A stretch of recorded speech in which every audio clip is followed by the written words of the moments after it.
দিনের কাছে আমি প্রশ্ন রাখতে চাই যে পতাকা উত্তোলন কর্মসূচি আপনারা আজকে পালন করলেন, এই পতাকা উত্তোলন কর্মসূচির মাধ্যমে আসলে আপনারা কি বার্তা দিচ্ছেন?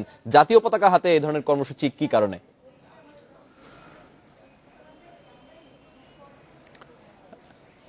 আমাদের ব্যবসা বাণিজ্যের যে প্রচণ্ড রকম আমরা ক্ষতির সম্মুখীন এবং আমাদের প্রতিদিনের যে খরচ প্লাস গরিব কর্মচারী আমাদের অধীনে অনেকে কাজ করে, অনেক গরিব তরকারি ব্যবসায়ী যারা আছে, কাঁচামালের ব্যবসা করে, মাছ ব্যবসায়ী, মাংস ব্যবসায়ী, সকলেই ক্ষতিগ্রস্ত। এবং আমরা যেহেতু নেতৃত্বে আছি সেই জন্য আমাদের এর উপরে এর প্রাথমিক দায়িত্ব বর্তায় এর প্রতিবাদ করার, যে হরতাল এবং অবরোধের মধ্যে আমাদের যে ক্ষয়ক্ষতি, এবং আমাদের শুধু ক্ষয়ক্ষতি না, আমাদের ব্যক্তিগত নিরাপত্তারও এখানে বিশাল একটা বিষয় ইনভলভ আছে। এই জন্য আমরা আতঙ্কিত, আমরা ক্ষতিগ্রস্ত, আমরা শঙ্কিত, সব কিছু নিয়েই আমাদের এই প্রতিবাদ। জনাব শামসুদ্দিন, আরেকটা বিষয় আপনার কাছে জানতে চাই যে রাজশাহীতে সারা দেশের মতোই আমরা জানতে পারছি যে ব্যবসা বাণিজ্যের অবস্থা খারাপ এবং হরতাল অবরোধের কারণে ব্যবসায়ীরা যে নিয়মিত কার্যক্রম চালান সেটি চালাতে পারছেন না। ঠিক কি কি ধরনের সমস্যা আপনাদের হচ্ছে? কারণ সরকারের পক্ষ থেকে কিন্তু বারবারই বলা হচ্ছে যে তারা যেই পণ্য পরিবহন আছে সেই পণ্য পরিবহনে তারা নিরাপত্তা দিবেন, এবং তাছাড়া যেই শহরগুলো রয়েছে, যেই শহরগুলো কেন্দ্রিক আসলে ব্যবসা বাণিজ্য চলে, সেই শহরগুলোতে পর্যাপ্ত নিরাপত্তা ব্যবস্থা দেয়া হবে। তারপরেও আসলে ব্যবসা বাণিজ্যে কি ধরনের সমস্যা হচ্ছে?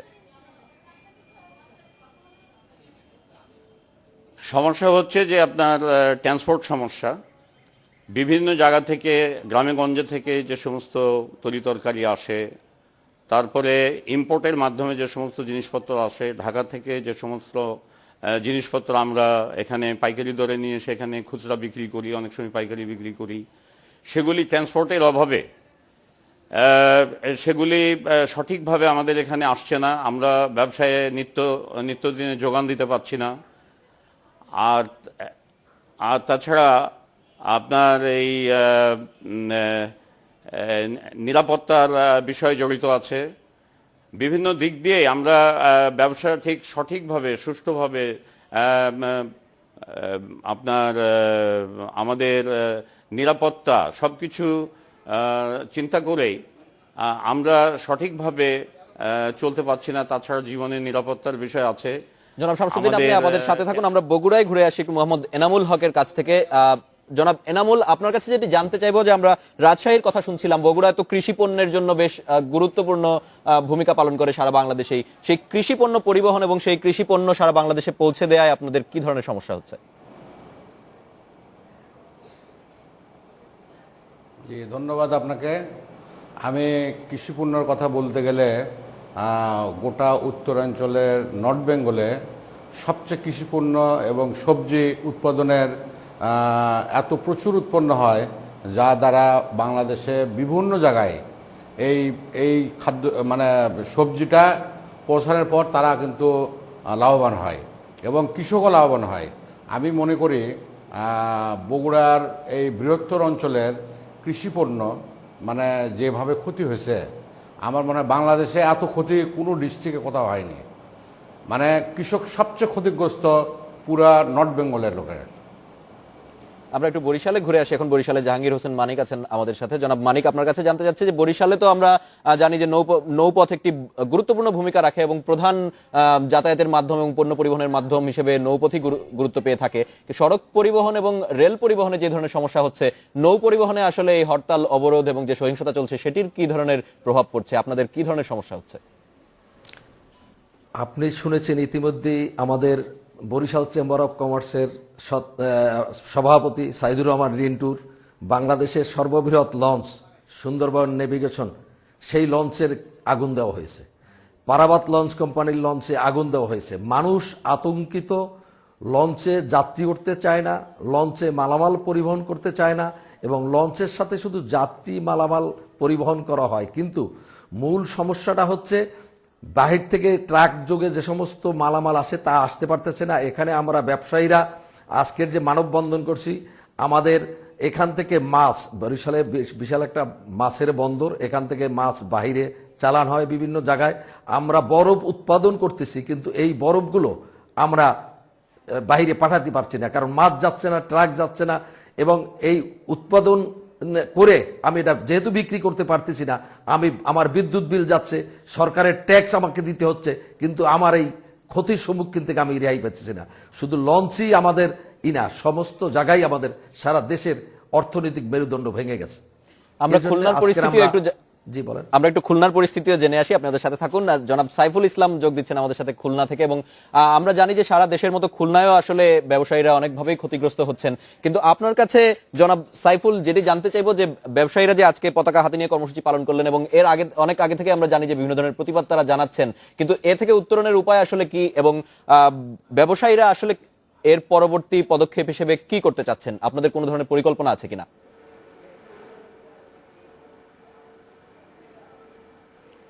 ধন্যবাদ। আসলে এই কর্মসূচির উত্তরণের একমাত্র উপায় হচ্ছে যারা এই রাজনৈতিক কর্মসূচিটি দিচ্ছে, রাজনৈতিক কর্মসূচির নামে মানুষকে পুড়িয়ে মারছে, ব্যবসা বাণিজ্যকে ধ্বংস করছে, দেশের অর্থনীতিকে থামিয়ে দিচ্ছে, তাদের নিজস্ব উদ্যোগে দেশের কারণে মানুষের প্রয়োজনে কর্মসূচি প্রত্যাহার করলেই স্বাভাবিক প্রক্রিয়ায় ফিরে আসে। এই হলো এক নাম্বার। দ্বিতীয়ত হলো যে আমাদের দীর্ঘ সময় ধরে, 1 মাসের অধিক সময় ধরে এই কর্মসূচি চলছে, যে কর্মসূচির মধ্য দিয়ে আমরা প্রতিনিয়ত দেখতেছি যে মানুষ যাত্রীবাহী গাড়িতে হামলা হচ্ছে, মারা যাচ্ছে, অমানবিক কার্যক্রম চলতেছে, আমাদের ব্যবসা বাণিজ্য স্থবির করে দেওয়া হয়েছে। এই অবস্থানে আমরা বিভিন্নভাবে এই প্রতিবাদ, আমরা সংবাদ সম্মেলন, মানববন্ধন, আমরা স্মারকলিপি এগুলি আমরা করে আসছি। এরপরেও আমরা কিন্তু স্বাভাবিক প্রক্রিয়ায় ফিরে আসতে পারতেছি না। অর্থাৎ আমাদের মোংলা বন্দর এই অঞ্চলের অর্থনীতির ব্যাপারে সবচেয়ে গুরুত্বপূর্ণ ভূমিকা পালন করে থাকে। মোংলা বন্দরে যে সকল মাদার ভেসেল আসতেছে সেগুলি আমরা খালাস করে এখান থেকে আমরা উত্তরবঙ্গে আমরা সার সরবরাহ করতে পারতেছি না, কারণ ট্রাকের একটি বড় সমস্যা। স্বাভাবিক কারণে এই রোড ট্রান্সপোর্টের কারণে আমাদের সেইগুলি পরিবহন করার সমস্যা। বাংলাদেশের যে গ্রামীণ অর্থনীতি, সেই গ্রামীণ অর্থনীতি থেমে গেছে, সাংঘাতিকভাবে ক্ষতিগ্রস্ত হয়েছে। কৃষি প্রধান বাংলাদেশের কৃষি এই বড় ভরা মৌসুমে আমরা সার সরবরাহ পর্যাপ্তভাবে এই সরকার এভাবে করতে পারছে না। এটি একটি বড় সমস্যা, এবং জীবনের ঝুঁকি নিয়ে কেউ গাড়ি চালাতে চাচ্ছে না। রাত্রেবেলায় পেট্রোল বোমা মেরে মানুষকে হত্যা করা হচ্ছে, ট্রাক ড্রাইভারকে হত্যা করা হচ্ছে, বাস চালককে হত্যা করা হচ্ছে। এই অবস্থার মধ্য দিয়ে আমরা মনে করি যে আমরা যাদের ব্যবসা বাণিজ্য স্থবির হয়ে যায়, ব্যবসা বাণিজ্য থেমে যায়, অর্থনীতি থেমে যায়, দারিদ্র্য বিমোচন হবে না, দারিদ্র্য আমাদের ঘাড়ে চড়ে বসবে। আজকে আমরা যারা ব্যাংক থেকে ঋণ নিয়ে থাকি, ব্যাংক থেকে কোটি কোটি টাকা ঋণ নিয়ে আমরা ব্যবসা বাণিজ্য করি, আজকে সেই ঋণের টাকা আমরা শোধ দিতে পারবো কিনা, আজকে আমাদের মধ্যে এই অবস্থা দাঁড়িয়েছে। আজকে ভ্যাট ট্যাক্স তো পরের কথা, আমরা ব্যাংকের ঋণ আজকে দায়গ্রস্ত হয়ে আমরা কিভাবে ব্যবসা বাণিজ্য পরিচালনা করব। আমরা মনে করি যে এই অবস্থা চলতে থাকলে, যে অবস্থায় 1 মাসের অধিক সময় দেশের অর্থনীতি যে জায়গায় দাঁড়িয়েছে, খুলনাও তার বাইরে না। আমরা যতই হরতালে আমরা বলি দোকানপাট ব্যবসা বাণিজ্য খোলা রাখবেন, কে দেবে তাদের নিরাপত্তা? আইন শৃঙ্খলা বাহিনী যথেষ্ট চেষ্টা করতেছেন, কিন্তু তাদের পক্ষে 24 ঘন্টা নিরাপত্তা দিয়ে এটি কাজটি আসলে কঠিন কাজ এবং সম্ভব না। আজকে এই অবস্থানে আমরা মনে করি আজকে উন্নত বিশ্বে কি হচ্ছে, উন্নত বিশ্বে কিন্তু এই জাতীয় কার্যক্রম যারা করতেছে নাশকতা, তাদের বিরুদ্ধে সাথে সাথে তাদের বিরুদ্ধে ব্যবস্থা গ্রহণ করেছে। জনাব সাইফুল আজকে ইসলাম, যারা রাজনৈতিক কর্মসূচি দিচ্ছে, আপনাকে তারা ধন্যবাদ জানাচ্ছি, এবং আমাদের সাথে রাজশাহী, বগুড়া এবং বরিশাল থেকে যে ব্যবসায়ী নেতারা যোগ দিয়েছেন তাদেরকেও ধন্যবাদ জানাচ্ছি। আমরা শুনছিলাম সারা দেশের যে ব্যবসা বাণিজ্যের পরিস্থিতি সেটির খবর। এডিটরস থেকে নিচ্ছি আরো একটি বিরতি, ফিরছি একটু পরেই।